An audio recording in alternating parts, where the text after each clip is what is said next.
There is a saying that Iceland is green and Greenland is ice. And on Google Maps, you can certainly see this is true. Apparently, we have the Vikings to thank for the funny mix-up in the names. This past summer, during an amazing cruise to these two unique countries, I saw for myself lots of ice and green, but also so much more. Welcome to Roamancing Reads, and Anne Webster's new series on cruising through Iceland and Greenland. Spectacular, awe-inspiring, extraordinary are just some of the many adjectives I could use in describing the amazing Oceania Insignia cruise I took with my sister Vera to Iceland and Greenland, called Atlantic Glaciers and Harbors. Follow along on our adventure through this blog series, starting with our first port in Reykjavik, Iceland. Before I begin, however, I would like to say a dedication. This blog series is dedicated to the memory of Walter Penner, my sister's husband, who sadly passed away just 2 months before realizing his dream of going on this trip. I'm forever grateful to my sister Vera for asking me to accompany her in his place. And now part 1, Reykjavik, embarking on an amazing cruise to Iceland and Greenland.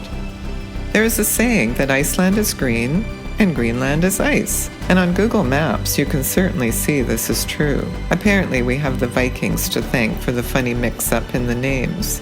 This past summer, during an amazing cruise to these two unique countries, I saw for myself lots of ice and green, but also so much more. Spectacular, awe-inspiring, extraordinary are just some of the many adjectives I could use in describing the amazing Oceania Insignia cruise I took with my sister Vera to Iceland and Greenland, called Atlantic Glaciers and Harbors. Vera and I had so many wonderful experiences on our trip, and in my blog series I will share some of the highlights of what we saw, did, and learned, as well as some tips and recommendations in case you go there one day. Discovering Reykjavik, Iceland. Our trip began with a 7-hour flight from Vancouver to Reykjavik, the capital and largest city in Iceland. Reykjavik has about 140,000 people, which is roughly 1/3 of the population of the entire country. From this, you can gather that the rest of Iceland must have mostly small towns, and we indeed saw that for ourselves. A few small villages here and there amongst large expanses of green open spaces.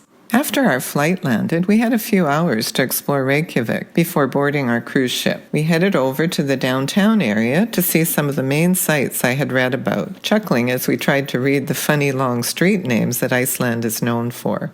As we walked along a multi-use path, taking deep breaths of the fresh, clean air, we were struck by how neat and clean the city was. Reykjavik looked like many modern cities and had a European feel about it. Tall office-type buildings were interspersed with simple yet colorful apartment buildings, many adorned with beautiful, identical flower pots.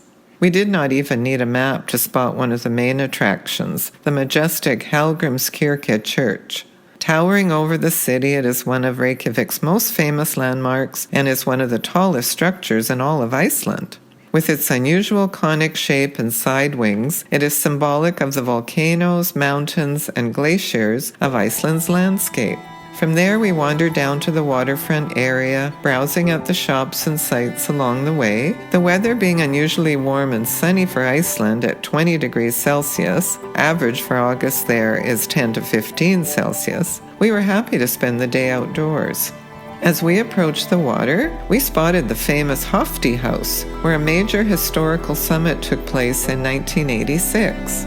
The presidents of the USA and Russia, Ronald Reagan and Mikhail Gorbachev, met there to discuss an end to the Cold War. Other famous people who have visited it include Winston Churchill and the Queen of England. From our viewpoint, the historic white building looked especially lovely against the blue waters of the ocean. Arriving at the water's edge, we strolled along the scenic shoreline path and again took some deep breaths of the clean, fresh air. In the distance, we could see another prominent landmark, the award-winning Harpa Concert Hall. With its gigantic size, unique geometric design, and green glass exterior, it was impossible to miss. And later, we could even see it from a long ways away as we left the harbor on our cruise ship. As we meandered down the path, taking in the spectacular views of the city and harbor, we could hardly believe we were actually in Iceland. It seemed another world away from our home. Then, as if saving the best for last, we came to our final main sight to see in Reykjavik, the Sun Voyager, a strikingly beautiful and unique steel sculpture resembling a Viking ship. Known as an ode to the sun, or a dreamboat, it represents a dream of hope, freedom, and discovery, and was created to commemorate the 200th anniversary of the founding of Reykjavik. With the sparkling blue waters of the Atlantic as its backdrop, we could see why it is one of the most photographed statues in Reykjavik. Finally, with those breathtaking images still in our heads, it was time to bid farewell to Reykjavik and make our way to our cruise ship and the exciting start of a voyage to new and wonderful places.